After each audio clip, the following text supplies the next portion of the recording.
Apoio Cultural.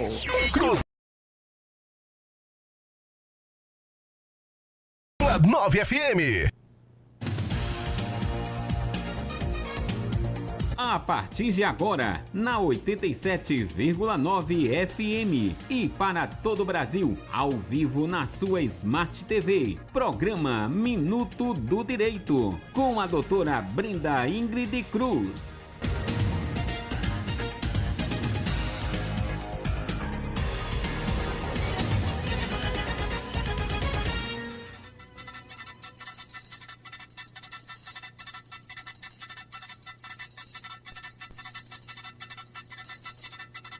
Boa tarde, são exatamente 15 horas e 7 minutos.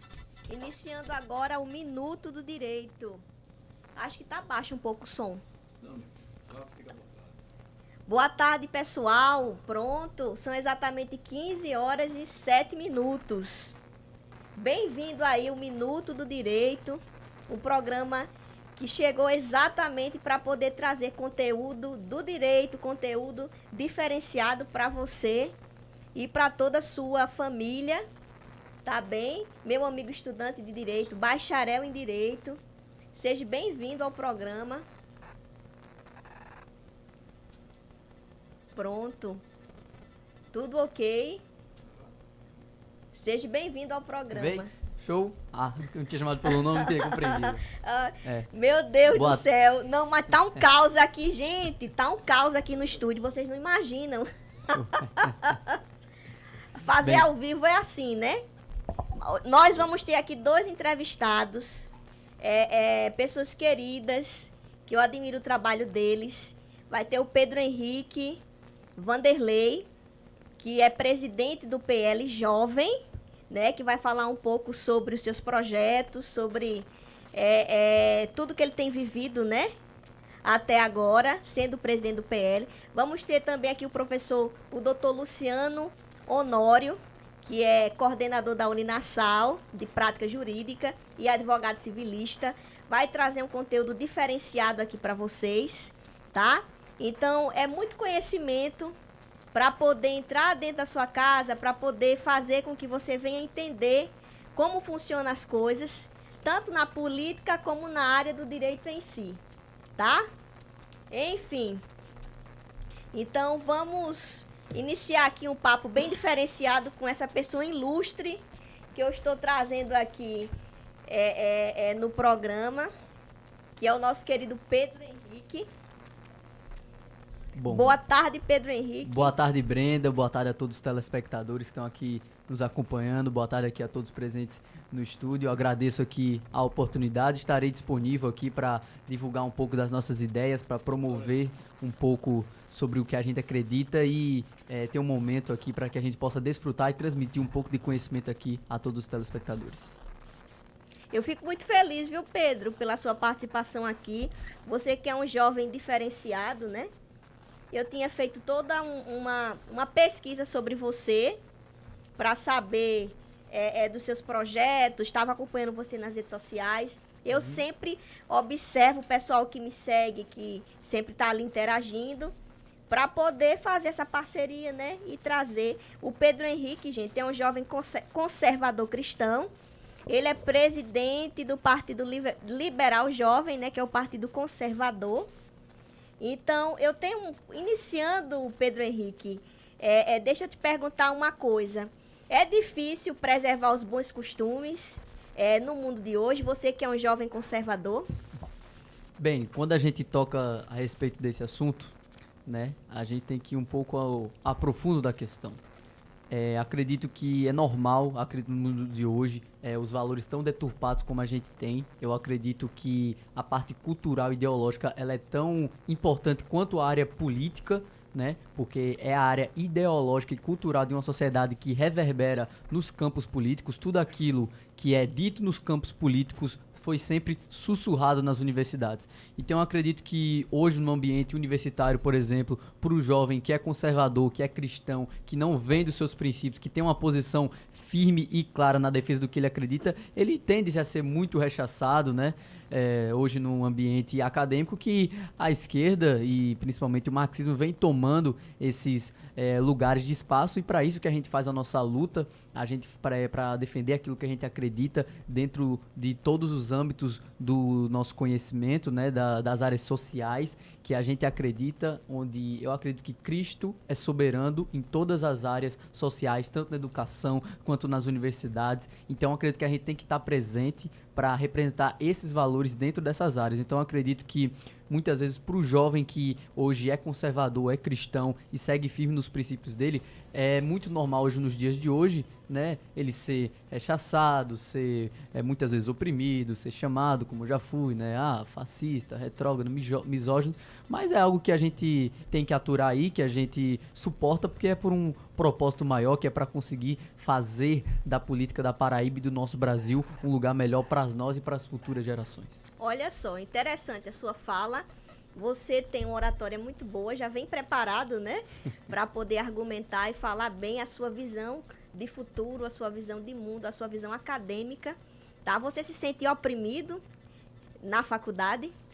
Bem, hoje, graças a Deus, eu tenho a oportunidade que muitos cristãos não têm de estudar numa faculdade que tem uma cosmovisão cristã, né? Na Faculdade Internacional Cidade Viva, onde o ensino lá é feito sob uma cosmovisão cristã. Entretanto, né, a gente vê aí que não são todos que passam pelas mesmas situações, sobretudo nas nossas universidades públicas, onde principalmente os DCEs, os ambientes acadêmicos, o MEC, todas essas áreas são tomadas por outras pessoas, né, que seguem muitas vezes, né, uma filosofia mais marxista, materialista, e que não compactuam com as nossas mesmas visões de mundo. Então hoje eu me sinto numa posição muito confortável ainda por enquanto, porque eu ainda não cheguei na Universidade Federal, espero chegar. Se um dia eu chegar lá, as coisas vão ser diferentes, acho que já fique registrado aqui, mas a gente...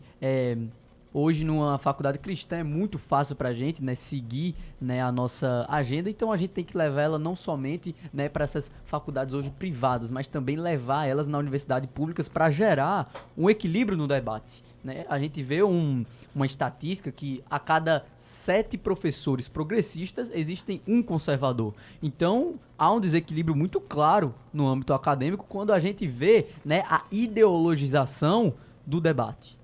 É interessante. Isso que você fala, até porque eu já fui estudante de Direito, já passei por essa fase que você está passando.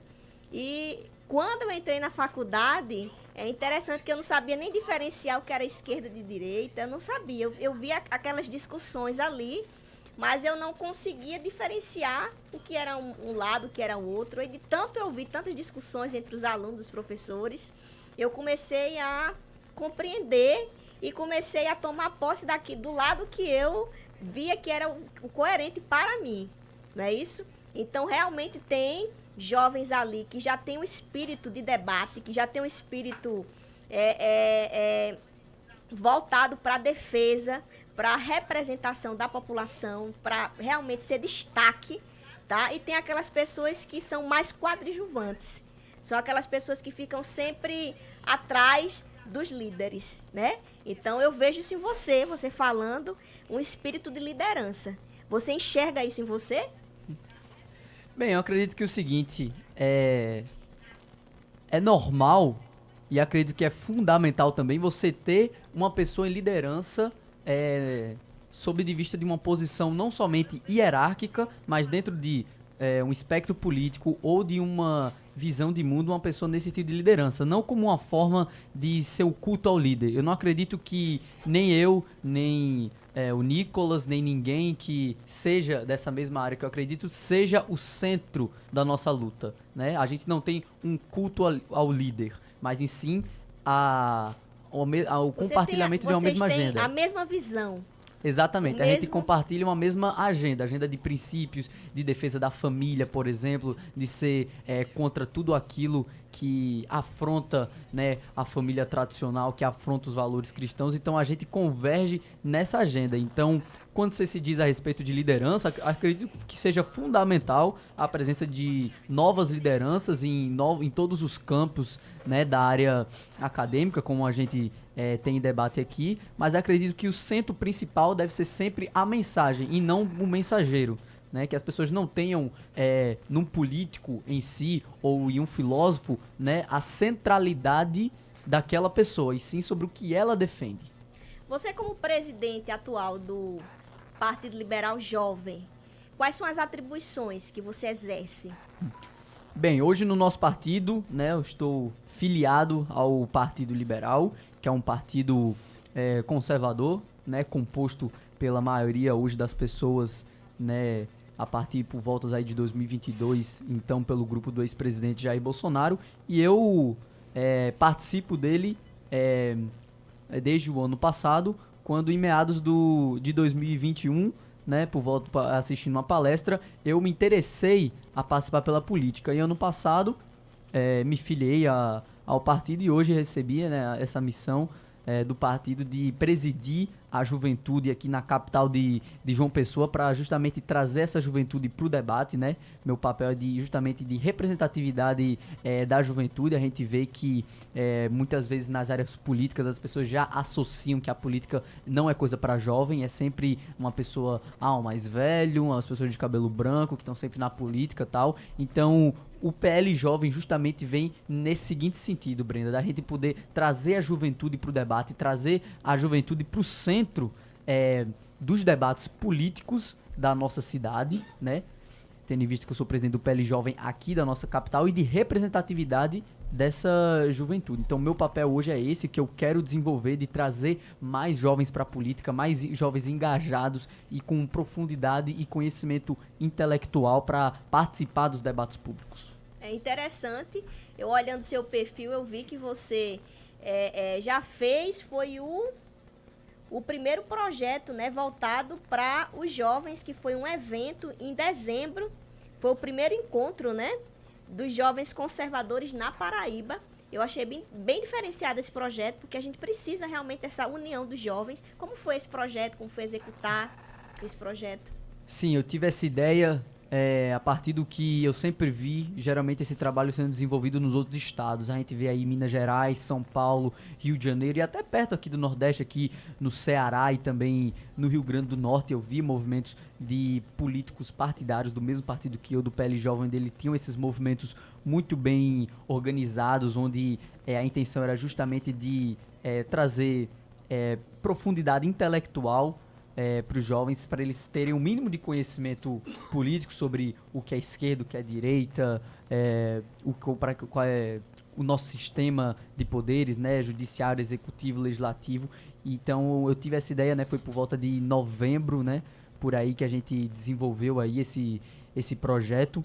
E eu pretendo, assim, esse ano levar, juntamente com as pessoas que fazem parte, né, do nosso partido, esse ano de 2026, ainda mais tendo em vista que é um ano eleitoral e é de fundamental participação, tendo em vista que os jovens representam um eleitorado muito grande no nosso estado da Paraíba. E acredito que eles vão ver, né, a verdade, e a gente trabalhando, fazendo esse trabalho de base, eles vão vir para o nosso lado. E esse projeto de encontro dos conservadores, a gente fez justamente para desenvolver esse projeto, trazer a juventude para a política, né? Onde nós temos lá o nosso diretório, onde a gente se reúne para conversar sobre os assuntos políticos, tanto nacionais como estaduais. O objetivo é fazer com que esse projeto venha crescer cada vez mais, né?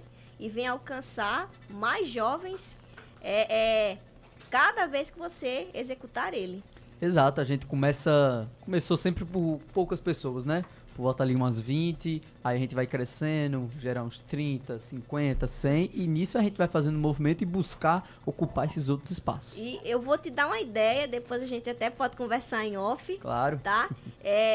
Junte esse grupo de jovens conservadores, cristãos, que tem um pensamento igual ao seu, para poder ampliar também um projeto social, porque a gente precisa muito... A população de João Pessoa precisa muito de um projeto social engajado. Isso tem muito a ver, eu acredito que tem muito a ver com o Partido Liberal. Sim, exato. A gente acredita que a gente não pode negligenciar pautas sociais. Isso aí é muito claro e a gente tem que ir desenvolvendo esses nossos objetivos. Eu também já fiz, né, um projeto nesse sentido pessoal, não do partido, né? Aí já é uma questão bem mais complicada em relação principalmente de ter estrutura financeira para fazer isso. A gente sabe que é custoso, mas acredito que é necessário a gente fazer esse trabalho social, né, de ajudar as outras pessoas, de dar uma perspectiva de vida, né, para as outras pessoas. Então acho que o trabalho social é muito necessário nesse sentido. Ele é custoso, realmente. Todas as vezes que a gente faz um projeto, eu que já fiz vários projetos, a gente encontra inúmeros obstáculos, tá? Inúmeros obstáculos. Porém, a gente tem que perseverar. Você que é cristão, né, tem um Deus acima de todas as coisas. Então, quando a gente persevera, a gente consegue, né? Aquilo que a gente quer. Então, é importantíssimo que você persevere aí na liderança do Partido Liberal, amplie cada vez mais as suas conexões, o seu network, porque como você falou, é caro, mas você tem acesso a pessoas que podem te ajudar. Vamos ouvir aí o ouvinte. Boa tarde. Olá, boa tarde. Tudo bem? Com quem eu falo? Fala com a Joelma. Olá, Joelma, bem-vinda aqui ao Minuto do Direito. Tá acompanhando, tá gostando da programação? Obrigada demais, tá de parabéns por esse programa maravilhoso e algo que a nossa cidade precisava muito, né? Pra gente poder, né, se identificar mais, saber de mais novidades, estar atento, né, a tudo, ajudar os nossos direitos, né? E eu tô entrando em contato, doutora Brenda, para trazer uma pergunta, né, ao Pedro Henrique, né, que ele é o presidente do PL, não é isso? Exatamente, Pedro Henrique está aqui, vai falar com você. Pode Tá mandar. ok. Olá, Pedro Henrique, boa tarde, tudo bom? Boa tarde, tudo bem? Tudo bom. Eu estava acompanhando agora, quando você estava mencionando referente a alguns projetos, né, na questão, né, do jovem em si. E minha pergunta é o seguinte, eu quero saber, você, né, como político, né, que se posiciona, uma pessoa cristã, eu quero saber se você tem algum projeto de eficácia maior para poder alcançar mais jovens e para dar mais oportunidades. Porque tem muitos jovens que, infelizmente, não têm oportunidade de trabalho, não têm maiores oportunidades mediante a sociedade. Então, ficam jovens que ficam sem uma atividade, sem um trabalho, sem nada para fazer. Porque a gente sabe muito bem que mente vazia é a oficina do diabo. Então, a gente precisa que os jovens trabalhem, que eles tenham uma profissão. Então, você, como político, como presidente do PL, né, e representante dos jovens, eu queria saber que projetos você teria para beneficiar todos esses jovens mediante a sociedade. Joelma, agradeço pela pergunta e é o seguinte, o trabalho, acredito eu na minha visão, que o trabalho edifica o homem, né? E acredito que aquele que não quer trabalhar, como a própria Bíblia diz, e que eu acredito na nossa palavra do Senhor Paulo, diz, aquele que não quer trabalhar, não coma. Então eu acredito que é o seguinte, a gente tem que levar, hoje a gente vê, a princípio, muitos problemas que os jovens têm, ele é de problema até mesmo espiritual e pessoal, que eu digo que assim, ele não pode, quando ele não tem uma certeza de vida, de propósito que ele quer para a vida dele, ele vive apenas pensando no fim de semana, ou então estando apenas numa faculdade ou na escola, estudando ali durante o período e durante o resto da semana também não faz nada e fica apenas preocupado com o que ele vai fazer no fim de semana, né? Então eu acredito que os jovens, eles podem e devem, né, trabalhar e ocuparem esses outros espaços. Então eu acredito que é o seguinte, se a gente levar essa palavra adiante a todos os jovens de que existe um propósito de vida maior, de que o Deus que eu acredito tem um propósito na vida deles e que se a gente levar essa palavra adiante, for ocupando os espaços, né, por meio de palestras, de debates, levando isso, acredito que isso vai fazer com que cada vez mais jovens se interessem por essa área e tenham interesse no trabalho, né? Eu acredito que mesmo é muito complicado, principalmente pelas questões políticas que aí já envolve gestão e tal, a gente colocar os jovens no mercado de trabalho, eu acredito que é um debate correto, né? Para isso a gente tem por aí, né, a UNE, né, a União Nacional dos Estudantes, que inclusive recentemente tomou uma decisão que eu achei muito correta e que muito valorizou os estudantes, que foi de tornar o estágio como um trabalho, né? De reconhecer o estágio como sendo trabalho. Foi recentemente aí essa votação que agora vai para a sanção do presidente da República. Eu acredito que já é um avanço. Então, eu acho que, assim, nós deveríamos levar mais essa mensagem àqueles jovens que não têm um propósito de vida muito claro sobre o que eles querem para a vida, certo? E se a gente levar adiante todos esses propósitos daquilo que eu acredito, ainda mais estando, né, num partido...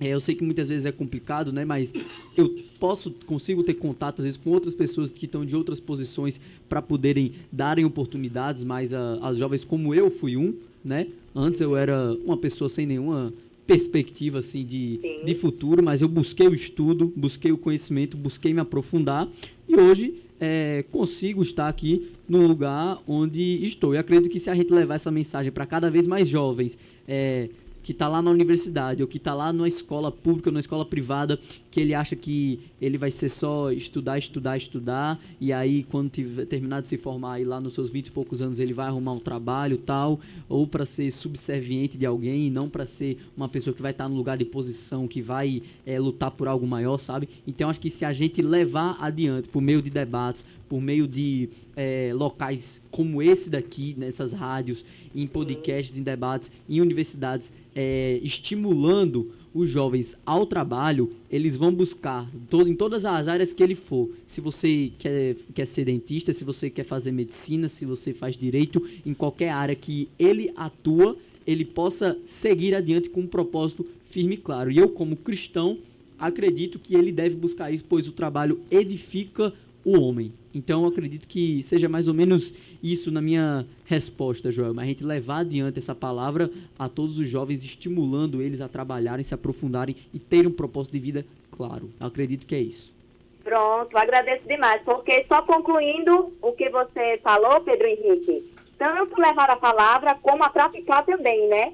Com projetos que sejam acessíveis à população e acessíveis aos jovens. Porque eu não falei somente dos jovens que não quer nada com a vida que a gente sabe, mas também com todo em si. Então, se cada um fizer a sua parte, acredito que vamos ter uma sociedade melhor e com jovens que vão estar muito mais bem preparados para o futuro.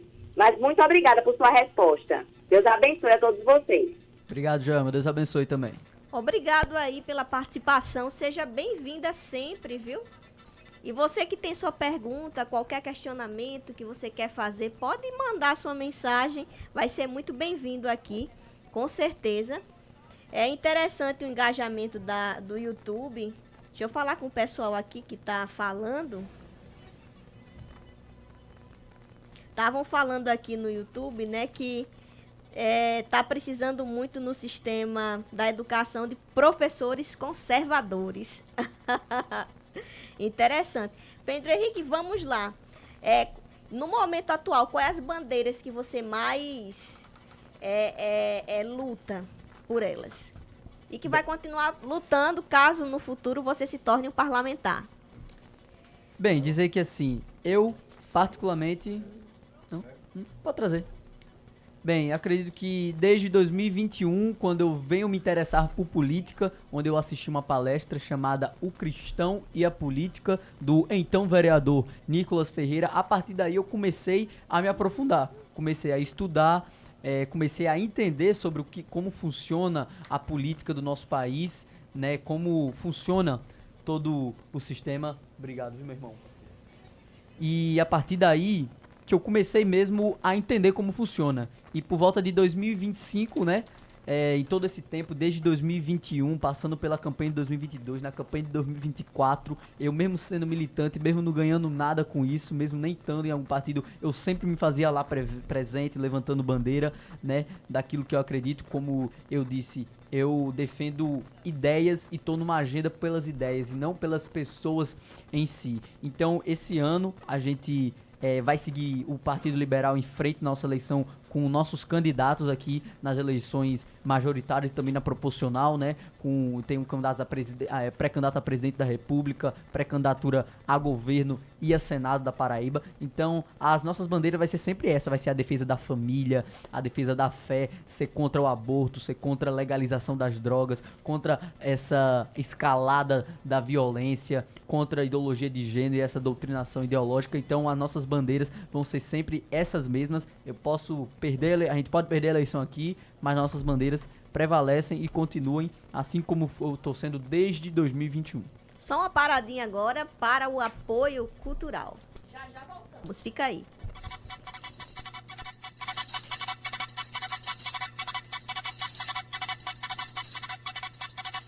Você está na 87,9 FM, Rádio Cruz das Armas. Cruz das Armas FM, de frequência nova. Agora, 87,9 FM. Apoio Cultural. Está pensando em sair de casa hoje à noite para fazer aquele lanche? Então venha conhecer a Big Pastel, a melhor pastelaria de João Pessoa. Estamos no Geisel, em frente ao gerador das farmácias. São mais de 120 opções de pastéis feitos e fritos na hora, além de uma variedade enorme de opções de lanches. Então corre, porque tu sabe, pensou em pastel, vem para a Big Pastel. Siga nossas redes, @bigpastel.jp. Cruz das Armas FM 87,9. Apoio Cultural. Apoio Cultural. Diversos tipos e modelos de armações, óculos solar, a lente que você precisa e muito mais, encontre na Looking Ótica. A Looking também facilita o seu exame de vista. Tá na hora de dar um trato na visão e enxergar um mundo melhor. Tá na hora de passar na Looking Ótica. Avenida Cruz das Armas 771, ao lado do mercado. A Looking Ótica facilita o seu exame de vista. Tem qualidade, preço justo e atendimento especial. Entre na Looking Ótica e saia enxergando um mundo melhor. Apoio Cultural. Cruz das Armas FM 87,9. Ei, tá com fome, não quer cozinhar? Se preocupa não, menino, que a Casa da Sopa vai te ajudar. Tu vindo pra cá, tu vai encontrar um buffet danado de chique, que vai te fazer encher o bucho, até tu não aguentar mais. Sem contar que tu vai lembrar do gostinho do tempero lá da casa da vovozinha. Ficou curioso? Chega cá conhecer e vem se surpreender o quanto é aconchegante esse lugar. Casa da Sopa, a casa de todos os sabores. Estamos localizados no coração do Cuiá, ao lado do posto Cajueiro, em frente à praça. Siga o Instagram, @Casa da Sopa. Alô, João Pessoa. A Sena chegou com uma proteção veicular completa feita para quem não abre mão de tranquilidade no dia a dia. Aqui seu veículo tem cobertura total. Incêndio, perda total, roubo, furto e colisão. E mais, cobertura de 100% da FIP. Proteção para vidros, terceiros e reboque. É proteção de verdade com atendimento próximo, ágil e humano. Agora, com o regional mais perto de você. Estamos localizados na rua Josefa Taveira, número 2060, Mangabeira. Fale com a nossa equipe agora mesmo.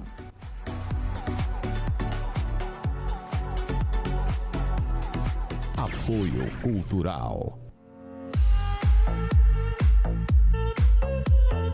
O point da galera que gosta de música boa é no Private Pub. Videokê de quarta a domingo a partir das 19 horas. Bebidas e petiscos de qualidade. Private Pub, sob nova administração. Principal dos bancários, em frente ao Cachorro Quente do Zé. Venha conferir.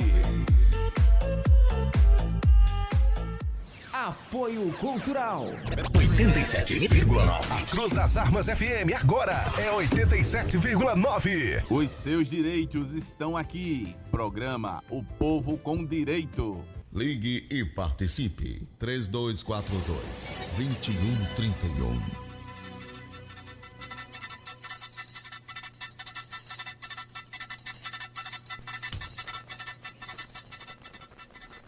Fala pessoal, voltando aqui, boa tarde, são exatamente 15 horas e 35 minutos. Bem-vindo ao Minuto do Direito.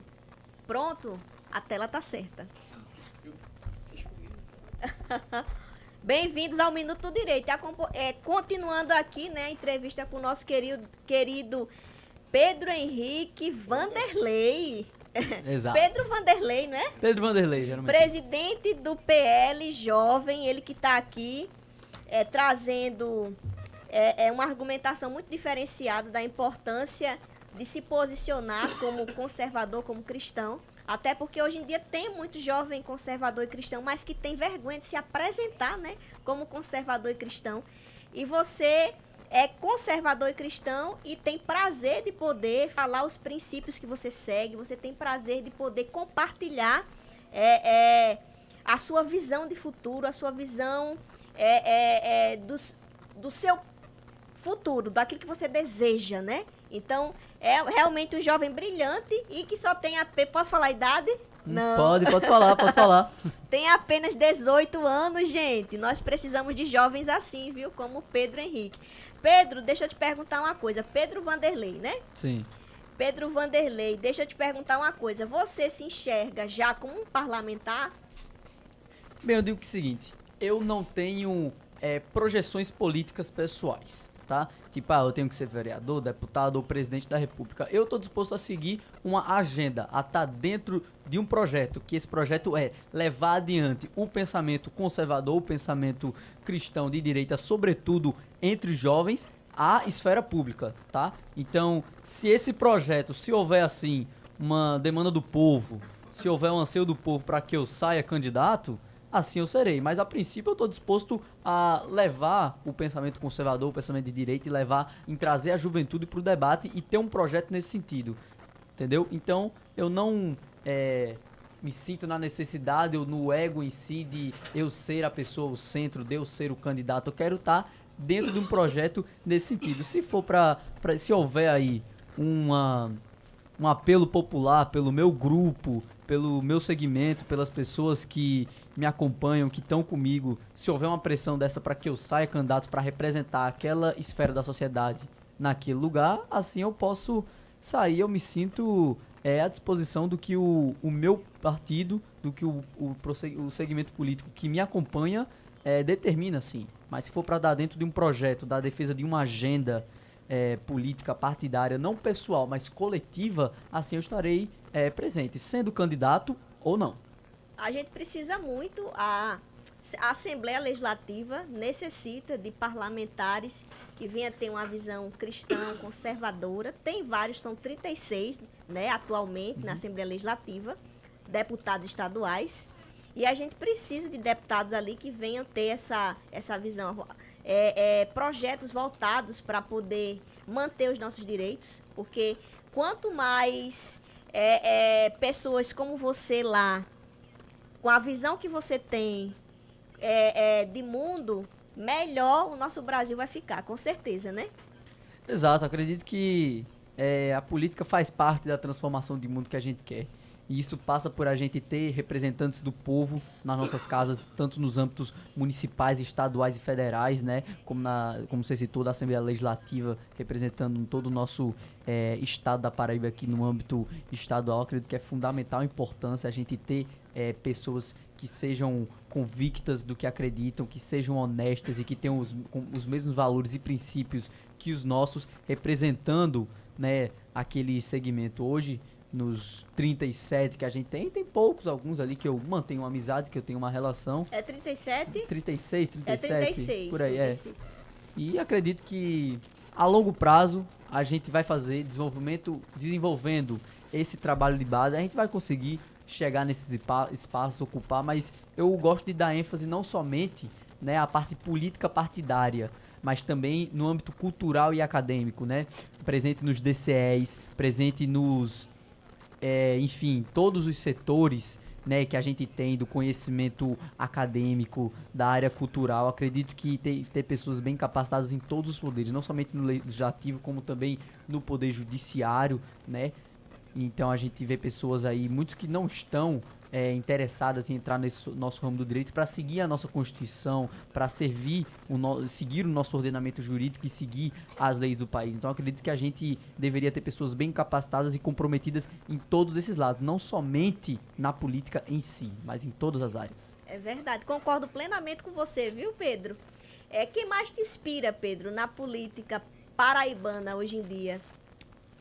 Bem, eu costumo dizer que assim, a minha iniciativa a entrar na política não foi no âmbito estadual, foi no âmbito nacional e por volta de 2021, quando eu tive contato com uma palestra chamada O Cristão e a Política do então vereador Nicolas Ferreira, que tive a oportunidade de conhecer ano passado e foi uma pessoa que me inspirou a entrar. Eu não sou de família política, eu não sou rico, eu tinham tudo aquilo pra não seguir nem na área do direito, né? Que o povo sempre fala, não, tem que ter alguém na família, de não sei o que e tal. Mas eu segui nessa área mesmo, não tendo ninguém na minha família. Você não vem de nenhuma oligarquia, né? Não venho dessas oligarquias, não sou da família Cunha Lima, não sou da família Mota, não sou da família Ribeiro, da família Moraes, da família de ninguém. Eu sou Mas é eu da mesmo. Vanderlei. Não.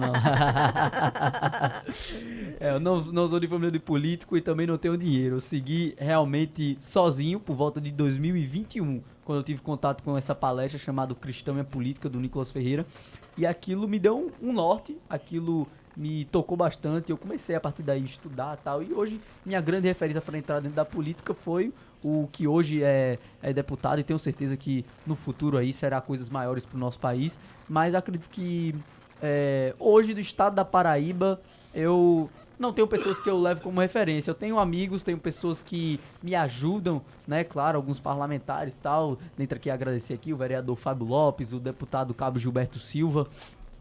Mas eu tenho como referência, a princípio nacional de pessoas, o deputado Nicolas Ferreira. Agora, eu também, como eu lhe falei, né? Ele é uma referência nacional para você. Não só para você, para inúmeros jovens no país. O Nicolas, ele realmente tem uma visão muito diferenciada, é conservador, é ousado, né? E tem uma postura ali bem provocante, que traz muitas críticas, mas também traz muitos elogios para ele e muitos seguidores no Instagram. De fato, acho que o Nicolas é o único que ele consegue eleger vereadores fora do estado dele. Ele tem vereador em Recife, ele tem vereador lá em Santa Catarina, ele tem parlamentar dele que é eleito, enfim, em vários estados, que são pessoas que seguiram, que entenderam a luta dele. E eu fui um deles aqui na Paraíba e a partir disso comecei a me posicionar e tô aqui onde tô agora, né? A princípio uma figura lá de Minas Gerais, de Belo Horizonte, quando era vereador, aquilo que me fez me levantar pra estar na política. Eu pensava que você ia falar que quem te inspirava nacionalmente era o Bolsonaro. Não, assim, o presidente Bolsonaro, ele foi a personificação, ele foi a pessoa que, em meados de 2016, quando começou, né, todo esse movimento, ele foi a pessoa que iniciou o movimento da direita, né? A gente sempre via ali o revezamento do poder entre dois lados que, no final das contas, são um segmento político de PT e PSDB muito parecidos, não à toa que, recentemente, até já tiveram uniões, né? Como, por exemplo, hoje o Geraldo Alckmin é vice do presidente do PT. Então, o Bolsonaro surgiu, né, a partir do voto de 2016, né, sendo aquele cara contra o sistema, sendo, né, aquela pessoa que falava o que as pessoas queriam ouvir, que não vinha de nenhum grupo político, e ganhou, né, nas eleições de 2018, e ele que surgiu, né, o movimento conservador-direita, que até então não tinha no Brasil. Não tinha no Brasil, o Bolsonaro foi o pioneiro nisso, né? E eu tenho muito respeito, muita gratidão pelo presidente, a tudo que ele é e tudo pela situação de perseguição que ele tá passando agora. E costumo dizer que acho que o Nicolas foi um dos discípulos dele, né? Alguns chamam até ele de filho. Então eu, portanto, sou discípulo do discípulo, posso dizer assim.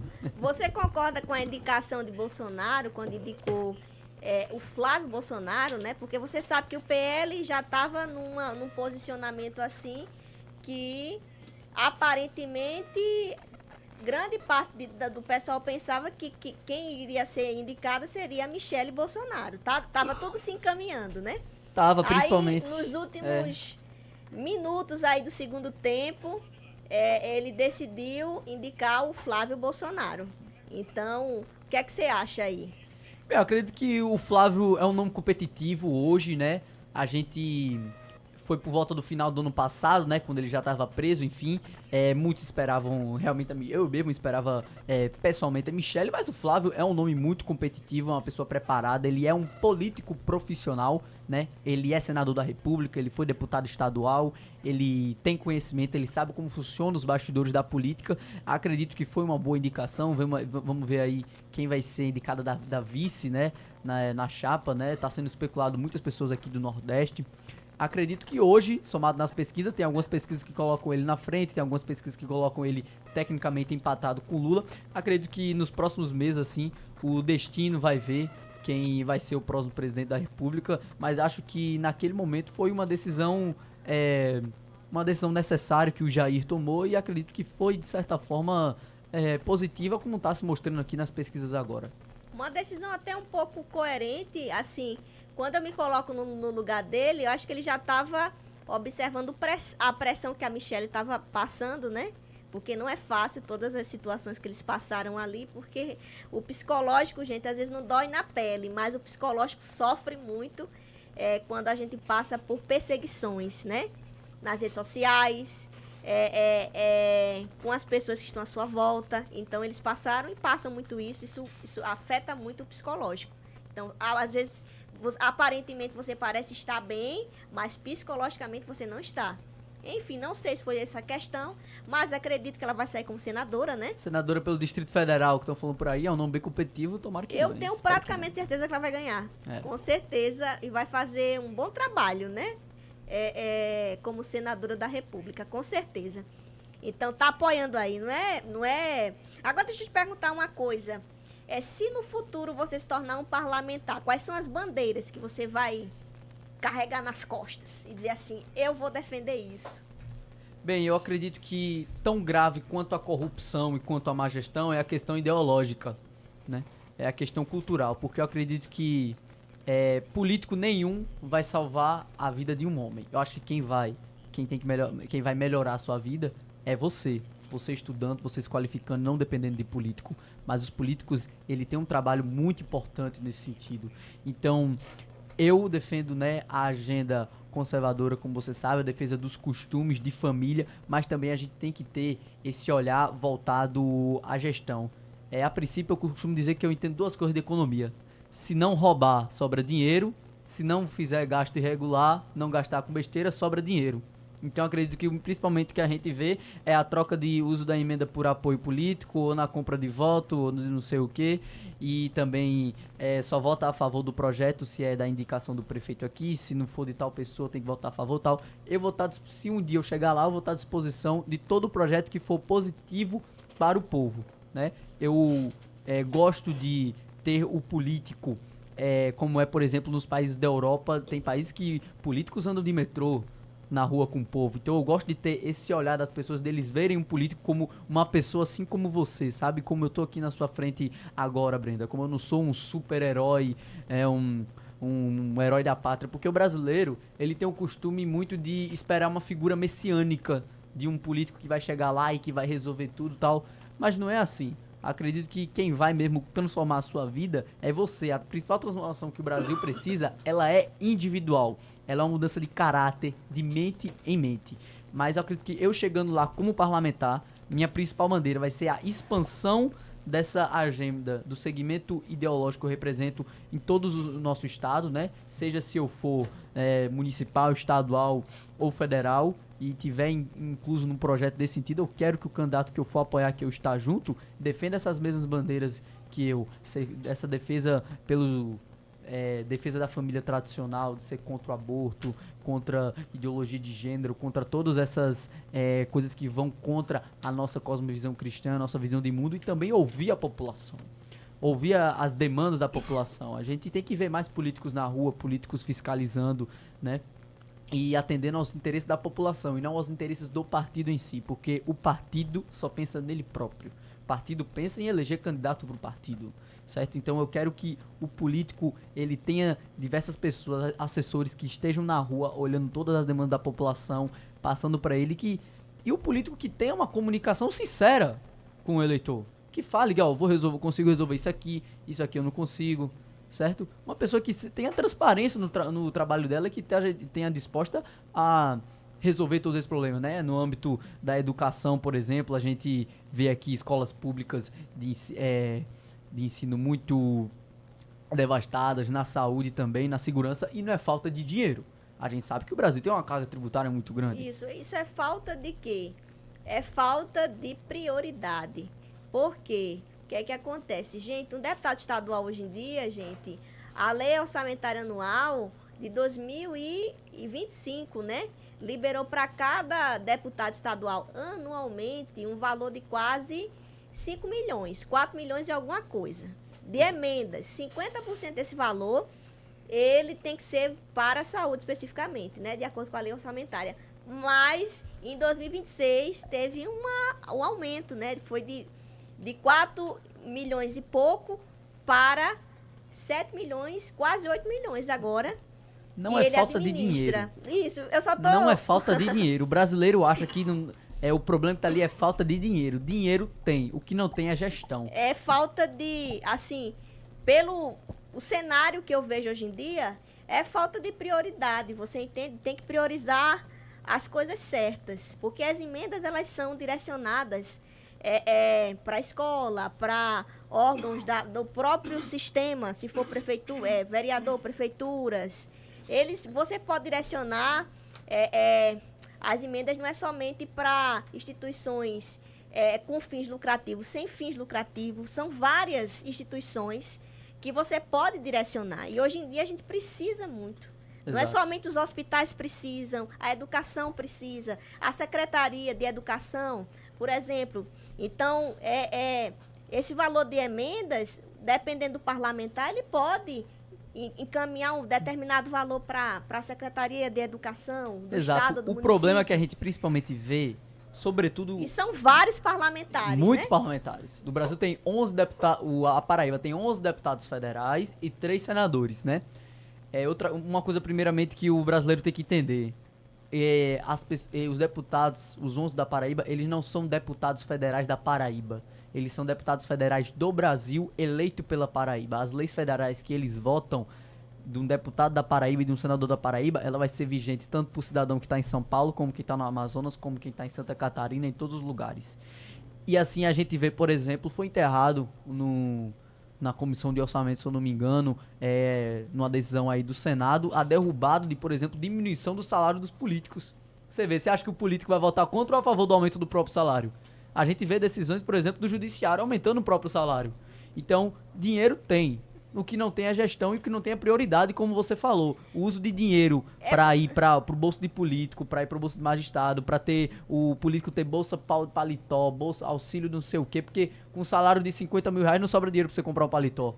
Então, acho que a desigualdade social no Brasil se dá muito em conta a um atendimento de privilégios para uma determinada classe política e para uma elite brasileira e não o uso dessa verba para o povo.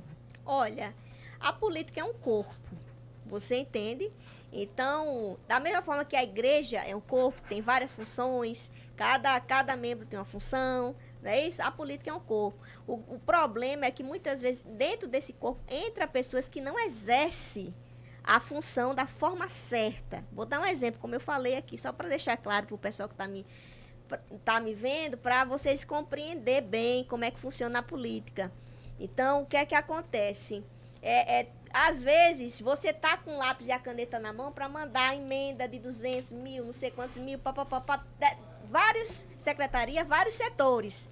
Mas só que não é ele que vai administrar aquele dinheiro. Aí naquele setor lá vai estar outra pessoa que já vai pegar e vai utilizar aquilo ali, priorizando já algumas coisas, você entende?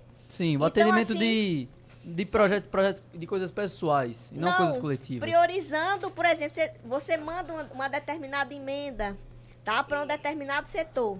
Aí aquela emenda entrou, ele vai utilizar a emenda, lá tem várias o quê? Tem várias prioridades dentro do setor, da educação, turismo, e pá, não sei o quê.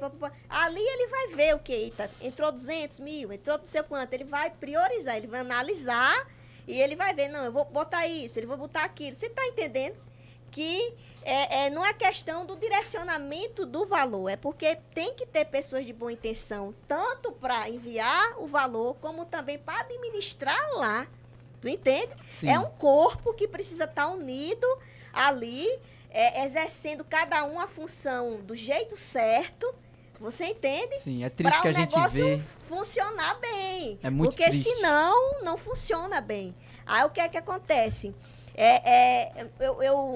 Uma coisa que é extremamente importante, os secretários hoje em dia do governo, do município, precisa ter secretário, gente, qualificado, gente. Pessoas qualificadas, que tenham boa intenção, que realmente queira fazer um trabalho diferenciado. Não é colocar a gente... vou botar lá porque teve não sei quantos votos. Não, gente.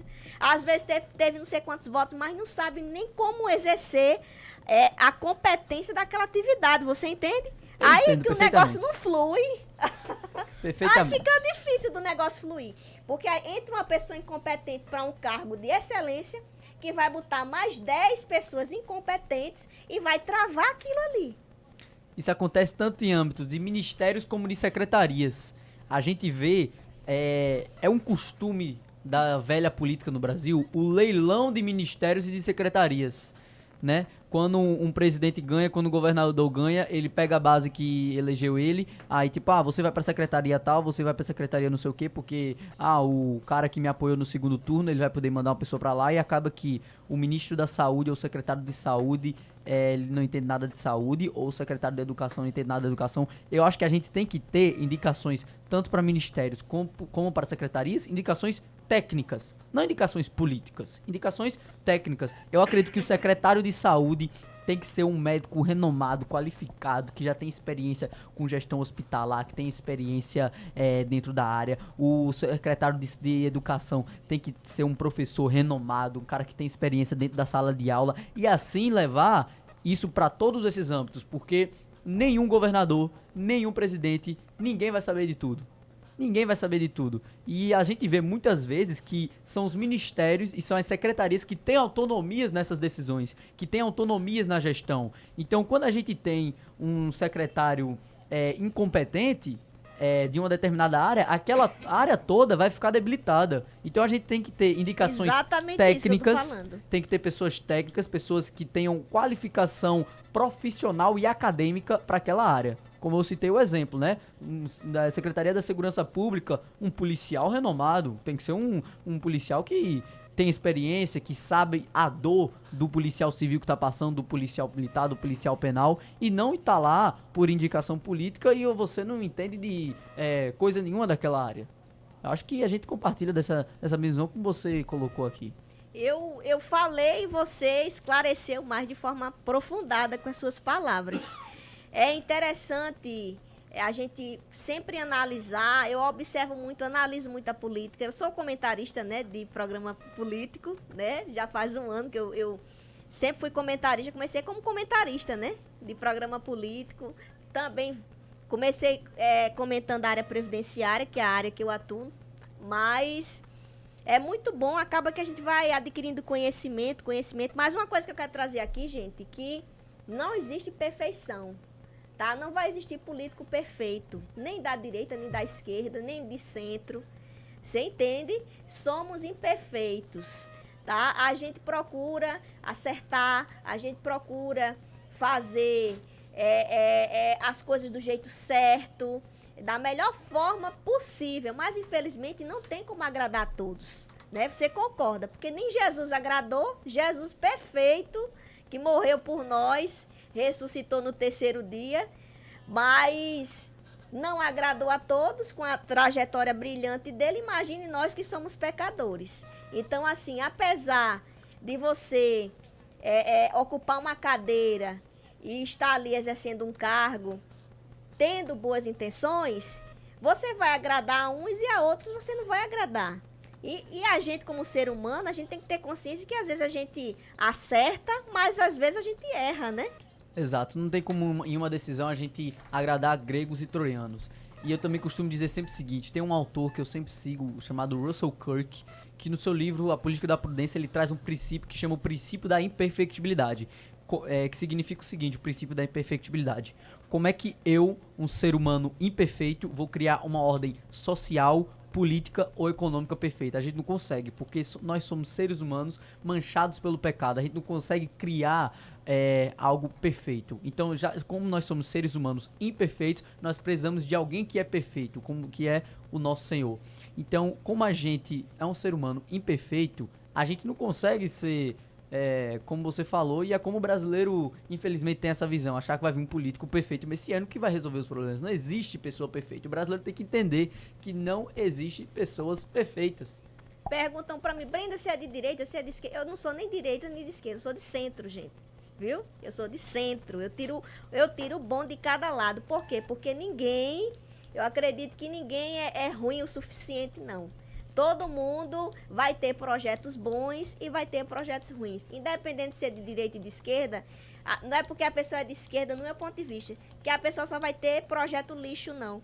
Analise direitinho que você vai encontrar alguma coisa boa ali, tá? Pode ser que tenha a maioria não seja, mas tem alguma coisa que você vai tirar de bom, tá? Entende? A mesma coisa de direita. Então, vai ter projetos bons e vai ter coisas que a gente também não vai achar tão legal. Então, ninguém é perfeito o suficiente, hein? Por isso que eu gosto de ficar sempre de centro, porque eu consigo analisar e ver aquilo que é coerente, aquilo que é mais viável para a sociedade e se realmente a pessoa está representando do jeito certo. Eu realmente acho que todo mundo tem um denominador comum em alguma coisa. Né? Se você for para ver as votações, dê uma olhada aí, pessoal, as votações da Câmara Federal ou da Câmara Estadual ou da Câmara Municipal. Você vai ver deputados, vereadores do PL e do PT votando a favor de mesmo projeto. É a coisa mais normal que se tem. Todo mundo vai ter um denominador comum entre todos. Tem coisas que você vai discordar em relação à doutrina, em relação à fé, em relação a costume, ao que você acredita, mas eu acredito que todo mundo tem um denominador em comum. Eu posso ter um denominador em comum com a Erika Hilton, com o Lula. Com certeza a gente deve ter. Tem coisas que a gente converge em certa alguma coisa, né? Como tem votações da Câmara que o PT, o PL e o PSOL votam juntos porque são coisas que são benéficas para o Brasil. Né? Eu acredito que todo mundo tem um denominador em comum em relação a isso. E é importante, gente, a gente sempre analisar, sabe, o lado bom de cada governo. Vamos analisar o ponto positivo, o ponto negativo, a prefeitura, o lado positivo, o ponto negativo. Eu acredito que você fazendo essa análise e chegando para conversar, olha, isso aqui não está tão coerente, você como parlamentar, isso aqui não está tão coerente, mas eu tenho um projeto aqui, eu queria ver se tem como a gente poder botar isso para frente. Você entende? Por quê? Porque você com um projeto, você vai precisar do apoio do pessoal que não é do seu partido, o pessoal que não é da direita, tá? E eles vão votar se eles verem que se aquilo é coerente, tá? O que é que acontece? Aí você precisa dialogar, porque tem gente que é tão de direita extremista que não consegue nem sequer conversar com as pessoas que têm um pensamento diferente deles. Então, a gente precisa ser mais sociável, gente. Não é porque você tem um pensamento diferente que eu vou simplesmente nem olhar para sua cara e vou ignorar você. Não é assim, não. A gente tá aqui, tem um pensamento diferente do meu, mas se eu ver um projeto seu interessante, eu vou analisar e pode ser que eu vote ao favor. Sim, da essa mesma é a arte, forma você. Essa é a arte da política, né? A beleza da coisa. Eu tenho uma tese, você tem a antítese, junto a gente chega na síntese. Então a gente chega, essa que se chama articulação política, onde eu tenho a minha determinada visão do meu projeto de lei, você também, e a gente conversa de maneira para chegar em uma... sociável, né? Exatamente, de forma sociável, porque a gente tem que chegar numa conclusão em determinada coisa, em determinado setor da sociedade. Mas não é todo mundo que é assim. Tem pessoas que são extremamente radicais. Eu já entrevistei várias pessoas da política, tem pessoas que são extremamente radicais, até mesmo para ter essa comunicação. Aí que tá. Aí trava tudo, não vai para frente nada e pronto. O orgulho é demais, tem que engolir esse orgulho, né? Para as coisas fluírem. Quando você fica dentro da sua bolha, você não tem como furar. Quando você só conversa ali só entre a sua bolha, como é que você vai atingir outras pessoas? Então, eu sento pra conversar com todo mundo, né? Isso é bom, interessante. Eu sento pra conversar com todo mundo, vamos ver o que a gente tem pra discutir, o que a gente tem pra conversar. Pedro, olha só, a conversa tá boa, você é gente fina demais, menino brilhante, gente, Pedro Henrique Vanderlei. Eu quero que você Agradeço aí o pessoal, né, que participou. Muita gente sua engajada aí, eu vi no YouTube. Queria agradecer muito a sua participação, a sua disponibilidade de ter vindo participar, tá? Então, você é um jovem brilhante, um jovem conservador cristão, que você possa se manter aí no centro da vontade de Deus, viu? Que com certeza você vai viver as promessas que ele tem para sua vida. Não é fácil, né? Mas eu vou deixar um versículo para você lê depois, que está lá em Romanos capítulo 12, versículo 2. Não vos conformeis. Com esse, não se amolde, né, ao padrão do mundo, mas lute pela transformação da sua mente para você comprovar a boa, perfeita e agradável vontade de Deus. Então, tenha sempre esse versículo em mente, Romanos capítulo 12, versículo 2, viu? Preserve sempre esse seu relacionamento com Deus, essa conexão com Deus, que você vai ver que as coisas vão fluir na sua vida de uma forma extraordinária. Por mais que venha aparecer muitos obstáculos, dificuldades, tá? Mas Deus faz as coisas fluírem, porque você sabe que você com 18 anos já chegou longe, né? E pode chegar muito mais, viu? Com certeza, porque Deus ele coloca as pessoas certas no nosso caminho, para poder fazer com que o impossível dele venha acontecer na nossa vida, viu? Obrigado, Brenda. Agradeço aqui pela oportunidade. Agradeço também a todos que assistiram aqui. Mandar um abraço para cada um. Dizer que Deus abençoe a todos vocês. Que a gente vai seguir firme na nossa luta, Brenda. Muito obrigado de verdade por eu ter... Agradeço aqui pelo convite, né? Pelo papo. Foi muito bom a gente... conseguiu levar adiante uma palavra de um aprendizado realmente, as pessoas que estão nos assistindo, levar um pouco das nossas ideias e que a gente continue sempre dessa forma, né? Que Deus te abençoe também em tudo e a todo o pessoal que acompanhou aqui a gente, muito obrigado. Obrigado, Pedro. Bem-vindo. Volte mais vezes, viu? Claro, só chamar que a gente volta. Vamos lá pro apoio cultural. Já voltamos.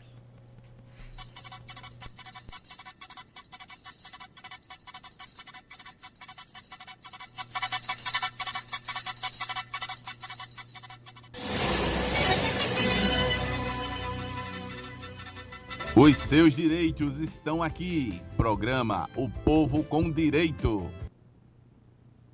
Cruz das Armas FM 87,9. Vigia Bala Valentina 2026 apresenta Dalete Hungria, Alice Maciel e mais Rayane Vanessa, Max do Corinho e Amélia Lopes. No dia 4 de abril, às 21 horas, na Vila Olímpica do Valentina. Entrada gratuita, doe 1 quilo de alimento. Organização, Bispo Vandilson Lopes e Pastora Viviane Lopes. A maior e melhor vigília do Brasil. Informações 98834-9390. O ponto de encontro com seus amigos ou com aquela pessoa especial tem que ser na Alain Esfirraria. Lá você encontra uma variedade em pizzas, quibes, esfirras, beirutes, sobremesas e aperitivos feitos com total higiene e cuidado para você. Localizado na rua Tertuliano Crispiano da Mata, número 28, no bairro do Gaiso. Lembrando que na hora do almoço você também pode pedir aquele prato com o melhor tempero da região. WhatsApp 8704-7570. Alain Esfirraria, o jeito gostoso de ser feliz. Apoio cultural. Apoio cultural. Quem conhece sabe que o restaurante China Hong Kong é o melhor da cidade, aberto todos os dias com refeições completas para satisfazer você, uma grande variedade em comida chinesa, japonesa, regional e diversos sabores de pizzas. Que tal um delicioso sushi ou aquele yakisoba que você tanto gosta? Tá esperando o quê? Chama a galera e venha provar essas delícias. O restaurante fica localizado na Avenida Acre, número 202, no bairro dos Estados. Você também pode pedir sem sair de casa pelo WhatsApp 98677-9194. Restaurante China Hong Kong, no almoço, no jantar ou a qualquer hora, sempre com você. Apoio cultural. Apoio cultural. Alô, João Pessoa. A Sena chegou com uma proteção veicular completa feita para quem não abre mão de tranquilidade no dia a dia. Aqui seu veículo tem cobertura total. Incêndio, perda total, roubo, furto e colisão. E mais, cobertura de 100% da FIP. Proteção para vidros, terceiros e reboque. É proteção de verdade com atendimento próximo, ágil e humano. agora com o regional mais perto de você.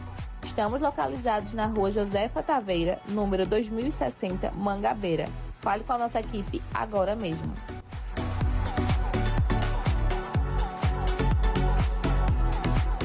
Cruz das Armas FM, de frequência nova. Agora, 87,9 FM.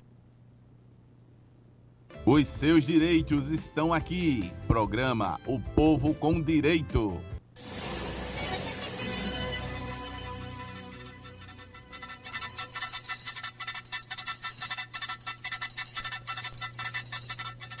Fala, pessoal! Boa tarde! São exatamente 16 horas e 10 minutos. Voltando aqui com bastante conhecimento para vocês. E já está aqui ao meu lado, ó, o ilustríssimo professor, Dr. Luciano Honório. Ele que é referência aqui como coordenador da prática jurídica da instituição Uninasal João Pessoa. Ele é advogado civilista, né, que tem muito conhecimento aí para poder trazer para a gente e poder agregar na minha vida e na vida de vocês, né? Bem-vindo, professor. Muito obrigado, Brenda, pela oportunidade de estar aqui. Fique só chegue mais perto. Chego. É só afastar aqui, ó. Tá bom assim? Tá sim. Eu agradeço a oportunidade da fala, agradeço esse momento e que possamos aí compartilhar com quem nos vem as perguntas e esclarecer, né? Afinal de contas, o nosso objetivo é esse, é chegar perto da população que almeja por uma proteção estatal, né? E a gente está aqui para auxiliar nessa aproximação de você receber o socorro do Estado nas suas questões. E o direito, ele existe, né, professor? É nessa questão de provocar o direito, né? Pois é, Brenda. O ideal seria que nós fôssemos maduros o suficiente para não litigarmos, para não brigarmos. O ideal seria que eu respeitasse o seu direito, aonde ele começa, e você respeitasse o meu direito, aonde ele começa. Mas, infelizmente, nós, como sociedade, nós ainda não estamos maduros o suficiente para nos respeitarmos mutuamente. Então, muitas vezes é necessário, para que a gente não possa retroagir no tempo do olho por olho e dente por dente, e precisamos recorrer ao Estado para que esse Estado venha como interventor e venha trazer o direito, aplicar o direito a quem tem o direito.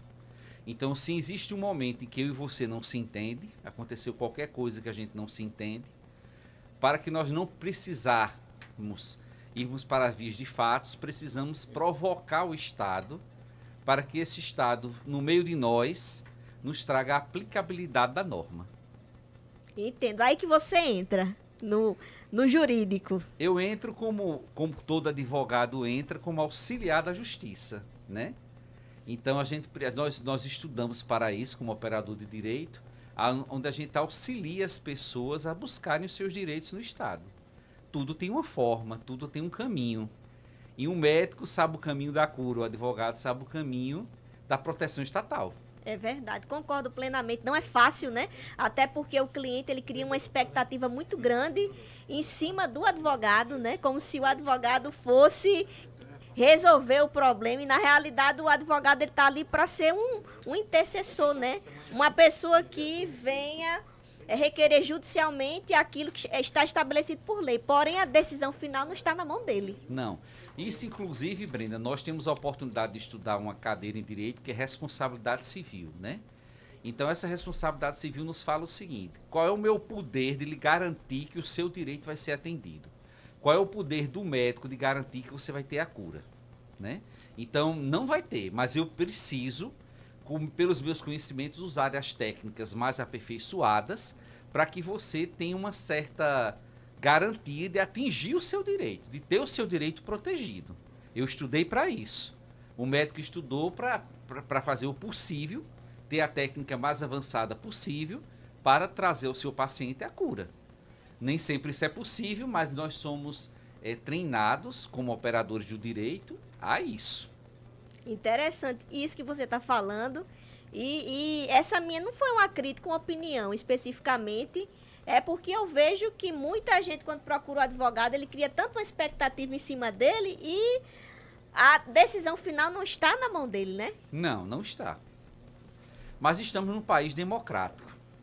E a democracia nos faz escutar e respeitar os diferentes. Somos iguais perante a lei, porém respeitamos a diferença em cada um, né? Então, nem sempre o que eu acho correto é o correto.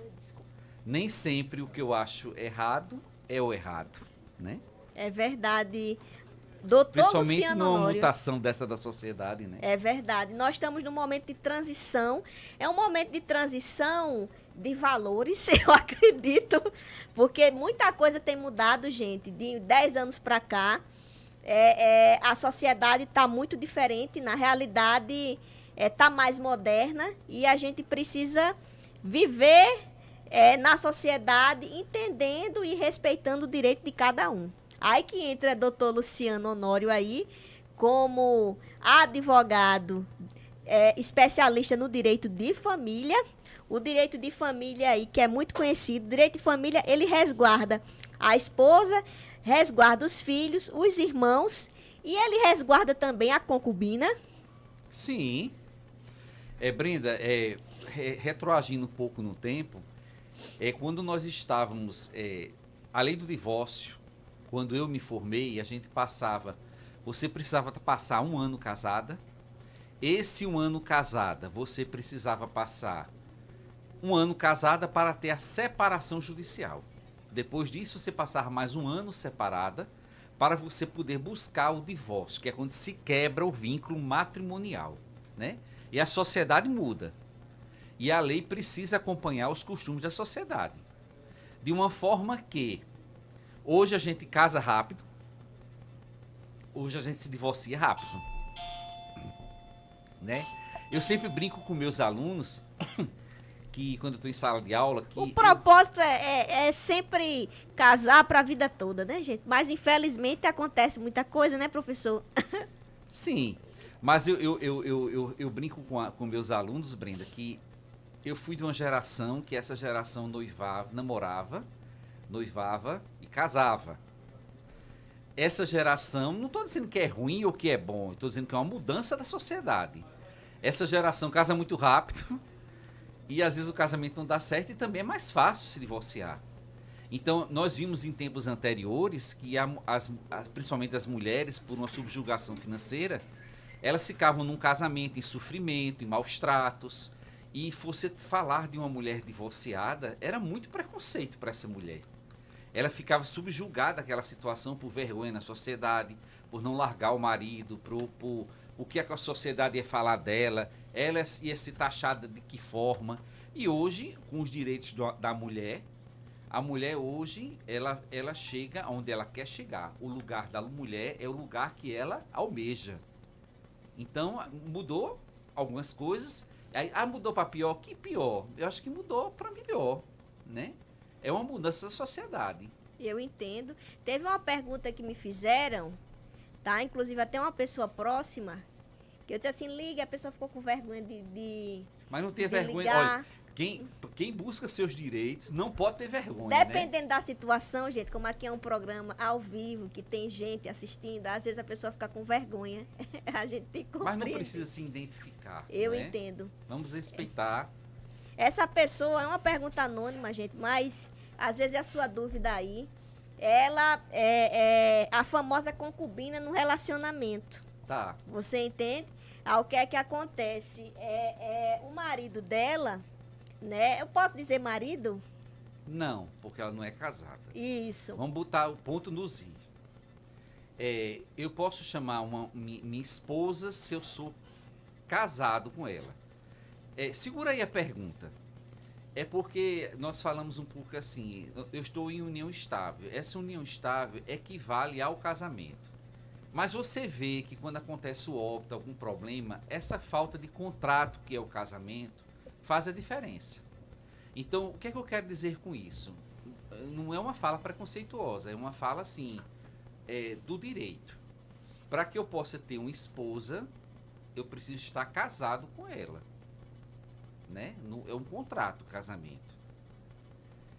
E eu posso denominar, eu posso me comportar como com uma pessoa que seja um relacionamento paralelo, mas assim, não é um casamento. Então, para que isso possa ser marido, esposa, tem que ter o casamento, que é o contrato. É isso que o direito fala, né? Mas a concubina tem seus direitos, né? E assim segue. Mas vá a pergunta. Especificamente. Aí me veio essa pergunta aqui no WhatsApp, gente. Ela perguntou para mim especificamente assim, ela é a concubina da história e ela queria saber como ela pode resguardar os direitos dela em caso de falecimento do seu amado. Vamos lá. O direito previdenciário, ele está avançando muito nessa matéria de direito. E o que é que ele diz? Se você comprovar que você vive maritalmente com uma pessoa como se esposa fosse, olha a minha resposta, como se esposa fosse. É esposa? Não, porque não houve casamento. Mas como se esposa fosse, você comprovando isso no direito previdenciário, você consegue a ameação da pensão, né? A ameação da pensão. Então a esposa terá metade, no caso do falecimento, né? E a outra pessoa terá a outra metade da pensão. Aí vamos agora para o patrimônio. Aí é uma briga judicial bastante acirrada. Por quê? Porque o direito privilegiado é o da esposa. Ela é esposa. Então, os tribunais superiores ainda não estão bem assim organizados a saber até que ponto essa outra pessoa tem direito. Ela contribuiu nesse patrimônio? Como é que a gente vai desproteger a família, que é a esposa? Então, eu trago como resposta, uma resposta um pouco obscura, porque não existe uma forma linear para dizer até que ponto no patrimônio essa pessoa teria direito a alguma coisa. Porque o privilégio de tudo isso, a ameação, é da esposa. Eu entendo. Até nessa questão sucessória, né? Se ele fizer Sim. um planejamento sucessório, ela fica como? Então, é exatamente isso. Até que ponto ela contribuiu com o patrimônio?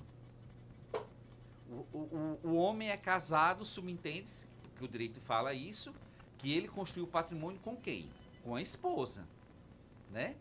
Então, até que ponto ela teve o patrimônio? Até que ponto ela contribuiu?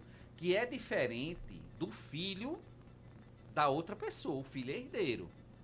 Mas essa é a legalização, entendeu, Brenda? E a concubina não é mais herdeira. Exato, né? Olha, então, isso é uma novidade, né? Então, esse direito aí dessa concubina ainda está muito fragilizado, né? Ainda não está muito reconhecido pelos tribunais. Complicado a situação, viu, concubina? Presta atenção aí, se liga. Esse nome não... Você vai sofrer depois, hein? É. Procure aí um advogado especialista para poder resolver essa sua situação aí, viu? Enquanto há tempo, né? Exato, porque isso aí é só uma consultoria mesmo dentro do escritório dele para poder resolver essa situação. Porque aqui ao vivo não tem como. Agora deixa eu te fazer uma pergunta, doutor Luciano Honório. Você sabe, inclusive, isso que eu vou falar aqui, o Brasil todo viu, que foi o divórcio, né, da cantora Ivete Sangalo com o Daniel Cade, que eles eram casados há 18 anos, né? Repercutiu aí em todas as redes sociais, Instagram e tudo mais. O que é que acontece? Porém, muito se falou que antes deles se casarem, eles fizeram um pacto antinupcial, tá? Que, pelo que se falam por aí, ele saiu aí de mãos atadas, né? Nessa situação. Como é que funciona isso? É bom você, apesar do direito de família ser um direito privado, mas a gente até fala assim que é um direito privado muito próximo do público, porque o Estado quer proteger muito a família, né? O Estado quer se meter. O direito privado, o Estado não quer se meter, não. Eu e você, num contrato, a gente se organiza, eu vejo o que é meu, o que é seu, e você vê o que é seu, e daí vai. Quando a gente fala de família, é um direito privado que se aproxima muito do público. Então a gente tem que se concentrar numa coisa. Casamento nada mais é, nada menos é do que um contrato. Casamento é um contrato. Aí eu até brinco também com os alunos. Eu falo assim, quem quiser casar por amor, que case. Mas, na verdade, você casa com um contrato. Veja como é esse contrato de casamento. Casamento é um contrato, pé no chão. Casamento é um contrato. Agora, é um contrato que tem suas particularidades. Então, o que é que me aconteceu com esse casal que é público? Esse casal, antes de casar, antes de celebrarem o casamento, o contrato de casamento, eles celebraram um contrato antes, dizendo como é que ia acontecer em tudo aquilo que eles iam construir durante o contrato do casamento. Então é um contrato, como outro qualquer, que tem que ser respeitado. É um contrato pré-nupcial, que não é só o casal público que pode fazer isso, não. Isso todos nós que vamos casar, que pretendem casar, ou fazer uma união estável, podem fazer um contrato pré-nupcial. E como todo contrato, tem que ser respeitado. Ele é realizado antes do casamento? Antes do casamento. Eu entendo. Né? E não se esqueça, estou repetindo, que o casamento é um contrato. Aí dentro desse pacto antinupcial é colocado regras que são estabelecidas entre os dois. Cláusulas contratuais. Cláusulas contratuais. Né? E essas cláusulas, no caso de divórcio, vão ser respeitadas, porque já foram faladas antes. Tudo é o que esse contrato, que não tem assim, que a gente não tem parâmetros, tudo que esse contrato reza. O que é que está no bojo desse contrato? O que é que esse contrato está falando antes do casamento? Então eu já vou casar, Brenda, sabendo como vai ser o meu casamento, porque eu já estou celebrando um contrato antes, que está dizendo como é que vai reger o outro contrato. Eu entendo. Aí, no caso, se ele saiu realmente sem nada, foi porque já foi combinado ali no contrato, no pacto antinupcial. Sim, sim. Eu entendo. É uma coisa até bem interessante. Tem como se mudar? Claro. O casamento, inclusive, como contrato, ele tem os regimes de casamento, que é os regimes de divisão de bens, né? Então tem o comunhão parcial de bens, comunhão total de bens, que são regimes. Aí você faz assim, Luciano, eu estou num casamento de separação de bens, quer dizer, o que está no meu nome é meu, o que está no seu nome é seu. Se a gente se divorcia, o que está no meu nome é meu. Ah, mas eu ajudei você a pagar. Ajudou você a pagar, mas está no meu nome. Então, se está no meu nome, é meu. Não tem o que se discutir. E daí vai o que está no seu nome. Mas durante o casamento, contrato é de dois ou mais pessoas. Ambos decidem mudar este contrato. Isso é possível? É possível mudar este contrato. Desde que ambos pretendam mudar esse contrato, transformar esse contrato. Então isso é possível. Deixa eu dar um exemplo bem prático disso. Uma vez eu atendi uma senhora que ela casou muito jovem. Na época ela casou com 16 anos, 17 anos, e ela casou no regime obrigatório de separação de bens. E ela já alcançou a maioridade, viveu muitos anos com esse homem. E no meio do casamento, eles decidiram mudar o contrato, que até então ela não teria direito a muita coisa, né? Tudo era no nome dele. Então ele fez outro contrato mudando o regime desse casamento, e isso é possível. E daqui para frente se muda as regras, né? E o que é que não é mutável nessa vida, Brenda? É verdade. O que é eterno? Aí ela passou a ter direito a coisas que ela não teria direito, não teria. Né? Então, se houvesse um falecimento dele na gestão do outro contrato, ou um divórcio, muito pouco ela teria direito, né? Olha só. Mas aí, na gestão do casamento, eles tiveram consciência diferente, porque nós mudamos, né? O pensamento muda. Muda. A pessoa amadurece mais. Claro. E muitas vezes começa a valorizar o que não valorizava, né? Eu sempre brinco que a gente não tem a síndrome de Gabriela. Eu nasci assim, eu vivi assim e vou morrer assim. Não. Qualquer pessoa madura sabe que nós mudamos com o tempo. A forma de pensar, de agir. A nossa essência continua, mas a gente muda paladar, né? Muda muita coisa na vida da gente. Então a gente pode ter mudanças de comportamento, mudanças de atitudes, né? E aí, diante do que o doutor Luciano está falando, gente, a importância de você ter uma consultoria antes de casar, viu, gente? Presta atenção, procura um advogado e vá fazer um pacto antinupcial para depois não estar aí com a mão na cabeça, desesperado, porque ela arrancou tudo de mim e eu tô sem nada, gente. É complicado. Aí, olha só, o doutor Luciano falando aqui. Olha, doutor Luciano, que eu vou lhe procurar, viu? Você tá com problema matrimonial. Não. Quando eu casar, vou fazer o pacto Ótimo. antinupcial, com certeza. Mas isso é maturidade, Brenda. Isso é maturidade. De uma forma geral, eu faço até uma crítica, uma crítica para todos, que como via de regra, os nossos pais casaram com comunhão total de bens. Eles não questionavam. E a nossa geração tem casado, como via de regra, em comunhão parcial de bens. E ninguém sabe nem o que é isso, casa sem saber. Mas não pode alegar na justiça que eu casei sem saber. Você assinou um contrato, você é maior de idade. Como é que você casa, assina um contrato, depois disso eu não sabia? Então se você é uma pessoa capaz, se você é uma pessoa apta para os atos da vida civil, não pode se dar o privilégio de depois dizer eu não tinha conhecimento. Não tenho conhecimento como? Como é isso? Né? É complicado a situação. Não vai, né? Agora eu vou entrar num tópico muito importante, que é pensão alimentícia. Que é um tópico muito perguntado, um tópico que muitas pessoas questionam, a questão do valor estipulado na pensão alimentícia. Porque tem pessoas que saem com 200, outras recebem 1.000. Esse valor pactuado ali, estabelecido judicialmente, como é feita essa análise para que esse valor venha a ser estabelecido? Brenda, você tá botando no olho do furacão. Mas vamos lá para esse furacão. Quando a gente fala em pensão de alimentos, existe um polo que é necessidade versus possibilidade. Luciano, me explica aí. Necessidade do alimentado e possibilidade do alimentante. Se eu sou uma pessoa rica, de posses, meus filhos possivelmente têm um padrão de vida muito alto, né? Eles precisam viajar para a Europa, eles têm uma boa escola, eles têm plano de saúde. Se eu sou uma pessoa com uma capacidade financeira menor, meus filhos nunca foram para a Europa, não tem necessidade da Europa. Meus filhos não são acostumados a estudar numa escola mais simples, porque eu não tenho como pagar essa escola. Então a pensão de alimentos é sempre respeitada nessa questão da possibilidade e da necessidade. Luciano, me ajuda aí nesse cálculo. A lei não é clara em falar sobre esse cálculo. A lei fala exatamente isso, necessidade e possibilidades.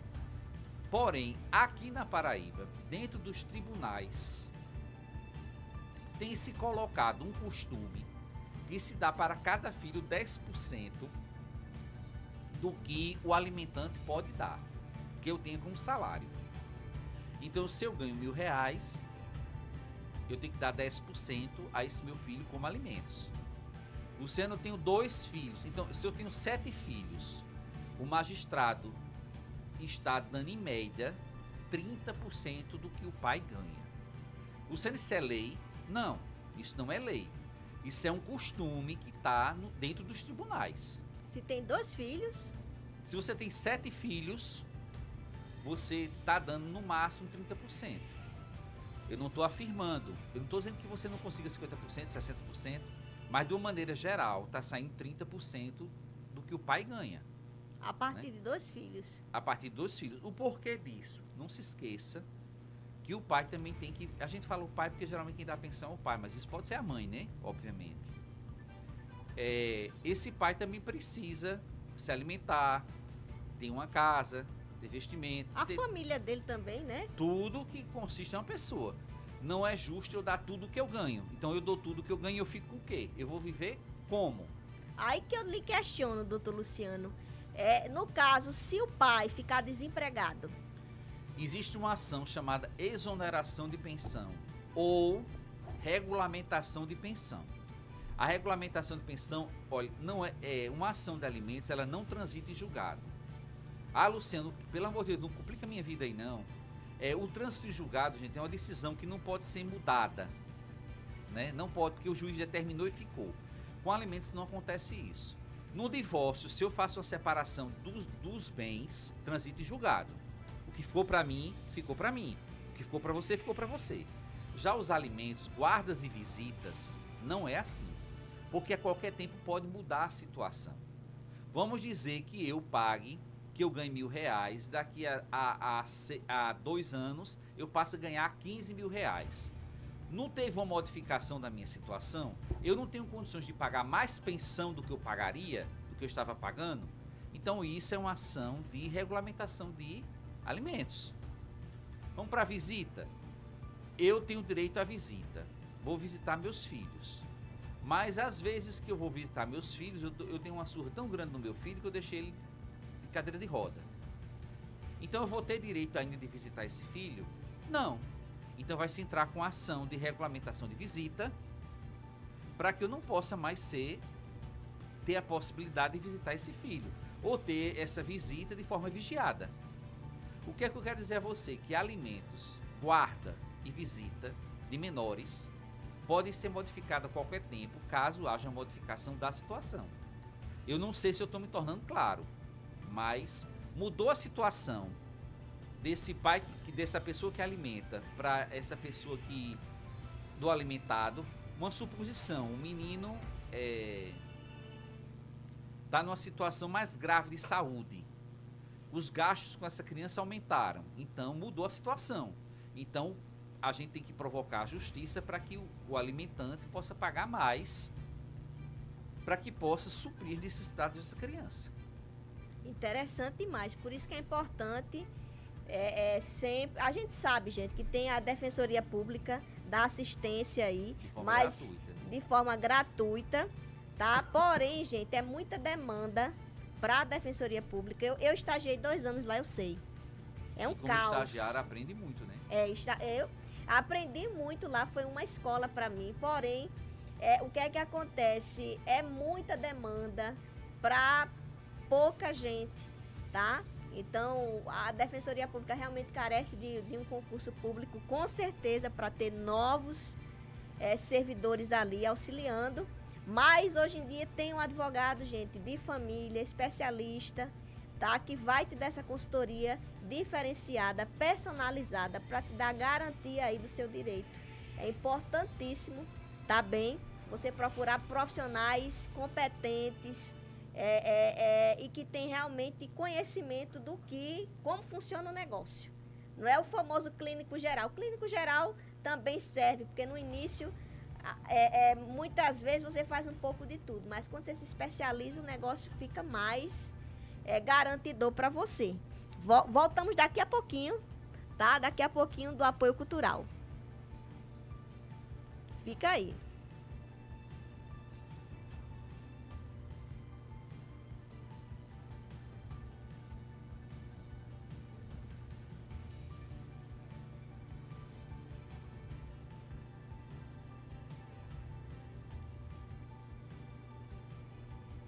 Foi?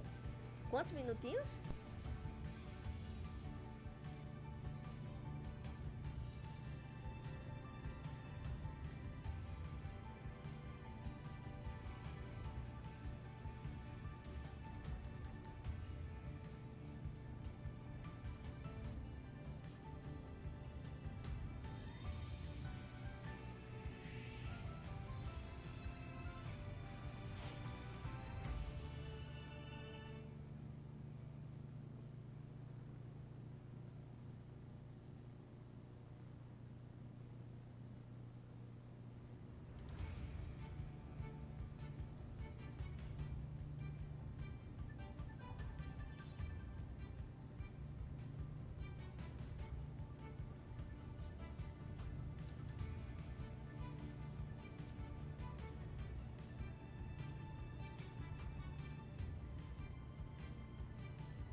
Menino do céu.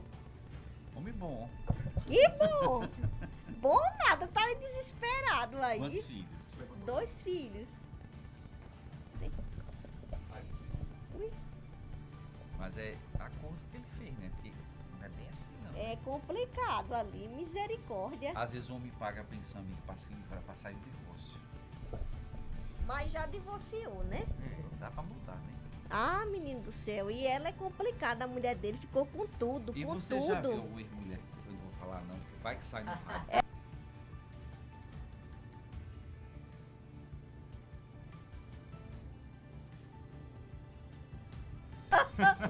É perigoso. Eu sou habituado ao perigo.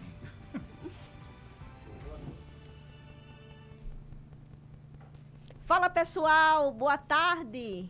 Como é que vocês Os estão? seus direitos estão aqui. Programa O Povo com Direito. São exatamente 16 horas e 41 minutos. Pode abrir a câmera aqui pra gente se ver? Maravilha! Voltamos aqui com papo com o professor e doutor Luciano Honório, ele que é advogado na área de família, especializado em direito de família. Tá? Estamos aqui num bate-papo falando sobre pensão alimentícia, falamos aí sobre o pacto antinupcial, falamos sobre divórcio, falamos sobre o direito da concubina, a gente falou sobre tanta coisa aqui, tá? E não podemos falar sobre, deixar de falar do planejamento sucessório, né, professor? Como é feito ele? Pois é. Desse planejamento sucessório, vamos partir do princípio. Como é que se abre a sucessão? A sucessão se abre automaticamente com a morte, não é com a ação de inventário. Então eu estou dando aula aqui a você, eu estou aqui conversando com vocês e vamos dizer que meu pai esteja faleceu agora, na casa dele. Abriu a sucessão. O fato morte abre sucessão. Então a gente tem na certidão de óbito a causa da morte, a hora da morte, porque isso influencia diretamente a sucessão. Então a gente não morre toda hora não, morre na hora certa. E morre da causa certa, porque a gente precisa disso, para que se abra a sucessão. Quando a gente abre um inventário, esse inventário ele vai apurar, é uma ação judicial que apura todos os bens do falecido, todos os herdeiros do falecido, todas as dívidas do falecido. Se apura isso, se organiza isso de uma maneira que as dívidas têm que ser pagas com o patrimônio deixado pelo falecido e o que sobrar é distribuído pelos herdeiros. Interessante. Né? Então a gente fala até do seguinte: Luciano, eu posso fazer a doação de alguma coisa para mim? Você pode, se você tiver herdeiros necessários. O que é herdeiros necessários? São filhos, são descendentes. Você pode doar até 30% do seu patrimônio a quem você quiser, ao vizinho, ao colega, ao amigo, né? E pelo amor de Deus, nós não estamos fora do Brasil, não. O pessoal quer deixar para o cachorro. Não, ainda não é possível deixar para cachorro, para gato, coisa nenhuma. Você deixa para outro ser humano, seja ele um vizinho, um colega, um filho. E o restante tem que ser para os herdeiros necessários. Luciano, eu não tenho herdeiros necessários. Então, você pode fazer a doação de todo o seu patrimônio a quem você quiser. Mas se tiver, tem que resguardar Tem esse que resguardar valor. o direito do herdeiro necessário. Interessante isso que você está falando. Aí eu entro aí para um gatilho que veio aqui na minha mente. Você falou sobre adoção, porque adoção é você fazer a doação dos bens para os herdeiros antes do falecimento traz um gasto custoso, né? De tributos aí. Mas se ele fizer um testamento, não fica melhor não? Bem mais barato, amigo, bem mais prático. Porém, esse testamento pode ser mudado a qualquer tempo. Esse testamento você não passou a propriedade do que você tem ao outro. Você simplesmente está declarando o quê? Quando eu morrer, esse bem que eu tenho, quero que seja passada a propriedade para outra pessoa. Doação é diferente. Doação, eu já estou dando o bem em vida. Eu estou passando a propriedade do bem para essa pessoa que eu quero beneficiar. O testamento é uma promessa. Estou dizendo, quando eu morrer, se eu morrer antes dessa pessoa, que essa pessoa receba tal bem. Mas aí ele vai ter que pagar, quando eu morrer, todos os tributos necessários para passar o bem para o seu nome. Olha só, o tributo fica para a pessoa que vai receber, né? E a qualquer tempo e a qualquer momento eu posso mexer nesse meu testamento. A qualquer tempo, a qualquer momento. E olha eu posso, só. inclusive, um testamento posterior anula o anterior. Então, se eu mudei de opinião, se eu tive raiva da pessoa, eu posso mudar meu testamento? Posso. Eu posso extinguir meu testamento? Posso. A doação? Não. Uma vez feita a doação, você não pode fazer e desfazer. Interessante demais, né? O que você está falando. Olha só a importância, gente, de você ter uma consultoria de um advogado especialista em direito de família, como o Dr. Luciano Honório, que é referência no direito de família aqui em João Pessoa. É professor universitário também, né? Da área de família, né, professor? Exato, e sucessão. Área civil, sucessões, aí dando um show de conhecimento. Quanto mais conhecimento, mais você, cliente, pessoa que está precisando de uma consultoria, fica mais confortável, gente, tá? Então é muito difícil você chegar no profissional e o profissional, olha, eu vou fazer uma pesquisa, depois eu te falo. É triste isso. É complicado, por isso que a gente faz, eu não vou entrar nem em detalhes aqui, referente à questão de honorários, porque muitas vezes você diz assim, um cobra 1.000, outro cobra 10.000, realmente, porque tem pessoas que não tem a qualificação para cobrar 10.000, né? E Brenda, você falou em gatilho, disparou um gatilho em mim também. Não se esqueça que nós somos pessoas capazes. O que são pessoas capazes? São pessoas que estamos com total entendimento de executar um ato na vida civil.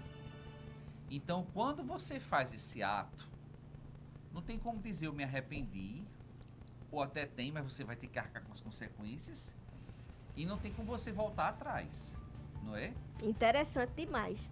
Eu quero entrar num tópico aqui, Dr. Luciano Honório, que é importante para o meu conhecimento e para o conhecimento das demais pessoas, tá? Que a questão que não é mais, eu não acredito que não é direito de família, que a questão do contrato vai um pouco para a parte imobiliária, mas o doutor sabe, com certeza, entende como funciona.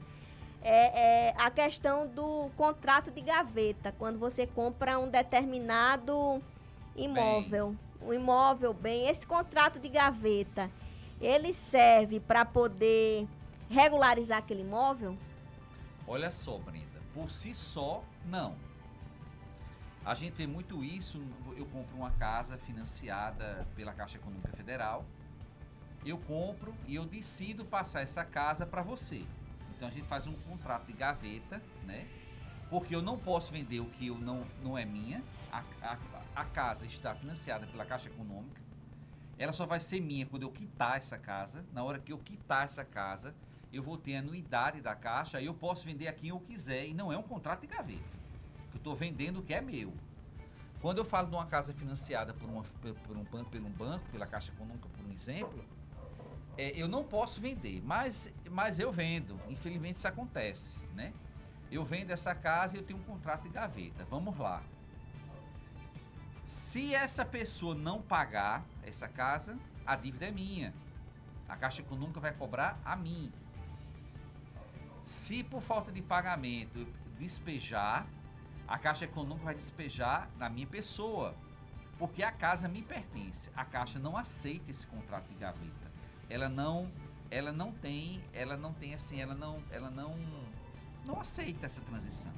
Mas vamos lá, eu morri. Na hora que eu morro, geralmente tem um seguro no contrato da Caixa, que esse seguro vai quitar a casa, né? Quitou a casa no meu nome. Aí a outra pessoa faz, opa, eu agora vou passar a casa pro meu nome. Não é bem assim. Esse contrato de gaveta vai servir como prova de que você comprou essa casa. Então vamos para a justiça questionar esse contrato de gaveta para ver se o juiz aceita, porque senão vai entrar no inventário do morto que vai para os herdeiros. Complicada a situação, hein? Né? Então, esse contrato de gaveta tem que ser reconhecido na justiça. E ele não é reconhecido comigo vivo. Porque tem muita gente que compra o imóvel hoje em dia, o imóvel não está regularizado. Aí ele pega, compra um famoso repasse, acho que você sabe como funciona. Que acontece, que é um fato jurídico, né? É um caso que acontece na sociedade. Isso acontece muito com carro financiado. Eu financio o meu carro, eu não consigo mais pagar, vendo o meu carro a você. Mas a dívida do carro é a mesma coisa. A dívida do carro é minha, o carro a mim pertence, né? Então, no meu falecimento, vamos ver como vai ficar isso aí, né? É complicada a situação. Então, o contrato de gaveta, ele não substitui o inventário, né? Não. Agora, é uma fumaça do bom direito. É uma fumaça do bom direito. Esse contrato de gaveta existe. Ele entra dentro do inventário? Ele entra e a terceira pessoa, ela entra no inventário, tirando os bens que ele acredita que lhe pertence. Se o juiz assim admitir, a pessoa tira do inventário aquele bem e vem para você. Ele mostrando, olha, existia um contrato de gaveta. Eu paguei por esse imóvel. Então, né? Os herdeiros, um exemplo, os herdeiros podem entrar judicialmente? Pode questionar isso. Se ele tiver o contrato de gaveta ali, Pode. 10 imóveis que o pai adquiriu dessa forma irregular, né? Porém, fez um contrato reconhecendo no cartório em firma. Eles podem entrar para pedir o... Podem, isso é uma coisa questionável na justiça. Na verdade, vamos partir do princípio que você pode questionar tudo que você quiser na justiça. Se você vai ganhar ou não, é outro departamento. Junte-se às provas, porque direito é prova. Mas os últimos entendimentos do tribunal... É que é respeitado. O contrato de gaveta é respeitado.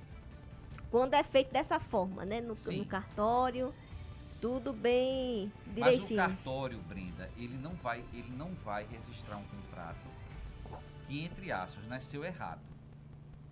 O contrato o cartório pode reconhecer firma, mas registrar o contrato, como é que o cartório vai registrar um contrato de um bem que não é meu, é da Caixa, e eu estou vendendo a você?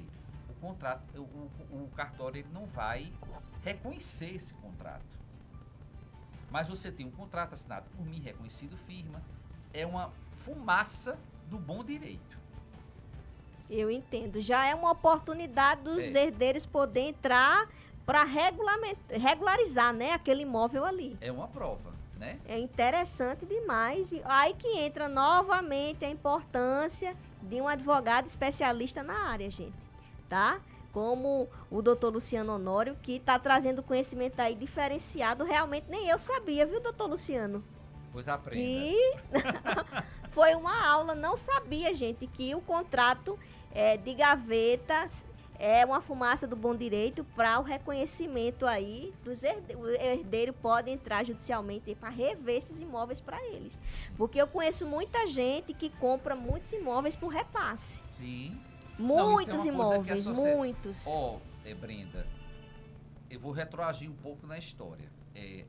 A homossexualidade sempre existiu no mundo. Que você aceite, que você não aceite, que você acha certo, que você acha errado. Não me importa isso. Ela sempre existiu. O casamento gay sempre existiu, né? Mas não tinha o casamento gay. Quando eu me formei em direito, não se tinha o casamento gay. Não se tinha. Mas isso sempre existiu na sociedade. Então a sociedade decidiu reconhecer isso. Vinha a lei e hoje ele reconhece o casamento gay. E tem os mesmos direitos, né? De um casamento entre um homem e uma mulher, né? São as mudanças da sociedade. Então acontece um fato novo na sociedade. Esse fato acontece com frequência. Então vai ter um momento em que a norma vem ela muda para proteger aquele fato. É interessante. Agora eu queria entrar numa temática aqui, que é uma coisa, novidade, gente, viu? Que tá nas redes sociais e o pessoal tá comentando bastante, que é sobre a adoção socioafetiva.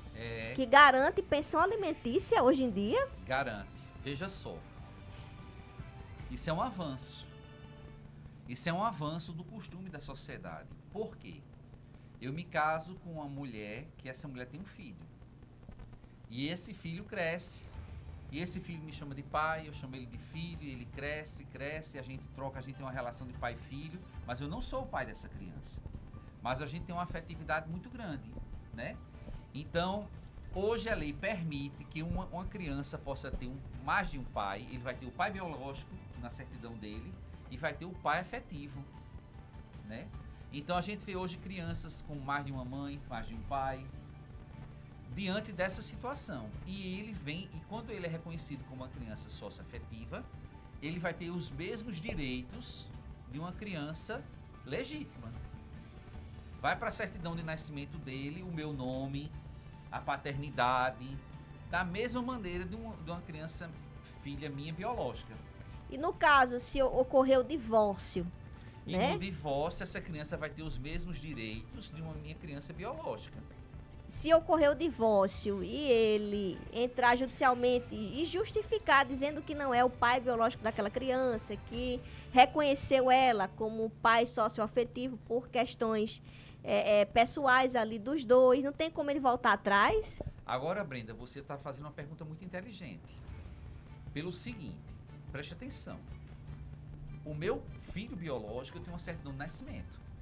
Registrado, ele é mesmo história do casamento. Eu sou casado e tenho uma certidão de casamento.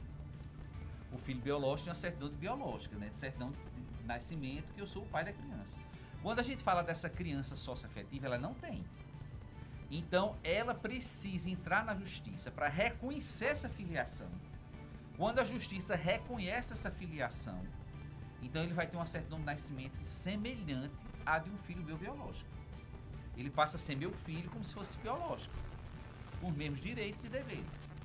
Deu para entender? Perfeitamente. A mesma questão com união estável. Eu vivo com a mulher há alguns anos como se família fosse, em sociedade e tal. Então tem um momento que se faz o reconhecimento na justiça. Eu vou provar agora que ele vivia comigo e então virou um casamento. Quando a justiça assim o reconhece. Então, é verdade, nos últimos entendimentos, né? Pessoas, eu já vi situações que viveram dentro de uma casa durante 3 meses. Não deu certo, ela entrou judicialmente pedindo os bens da outra pessoa, parte dos bens. Agora, Brenda, agora vamos lá. Acabamos de falar que eu posso pedir na justiça o que eu quiser. Se eu vou ter ou não vou ter, é outra história, né? Então, que namoro relâmpago é esse, de 3 meses, que eu tô, que agora, pronto, amor sem fim, e quando 3 meses espera, a pessoa levou tudo. Então, como foi isso, né? Então, vamos para a justiça dialogar sobre esse amor sem fim, né? Sobre essa relação relâmpago, né? É complicado a situação. Gente, eita, Então, chegamos finalmente aí. São exatamente 16 horas e 58 minutos. Gente, eu queria agradecer, viu, pela participação de todos aqui. Queria agradecer muito a participação do Dr. Luciano Honório, ele que é advogado do Direito de Família, civilista, Dr. Luciano Honório. Fica aí o agradecimento, viu? E o seu agradecimento aí para o pessoal. Então, eu agradeço prontamente e agradeço e me declaro que se eu tiver a oportunidade novamente de fala, estarei aqui presente, porque se é uma coisa que eu gosto de ser, é professor. Eu acho que quando a gente tem a capacidade de ter o conhecimento, a gente muda os destinos, né? É através do conhecimento que a gente muda a nossa vida, que a gente tem consciência dos atos, dos fatos jurídicos. Então, o que falta ainda, infelizmente, à população, às pessoas, é o conhecimento. Então, quando me dá essa oportunidade de conhecer e de fazer conhecer as coisas, eu agradeço.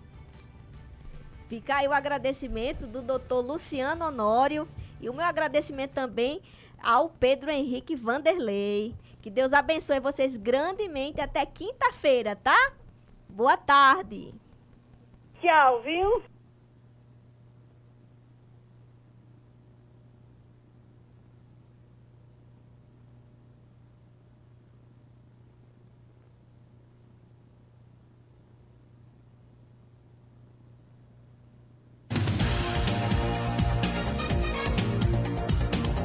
Você acabou de ouvir o programa Minuto do Direito, com a doutora Brenda Ingrid Cruz. Continue nos acompanhando através do portal Minuto do Direito.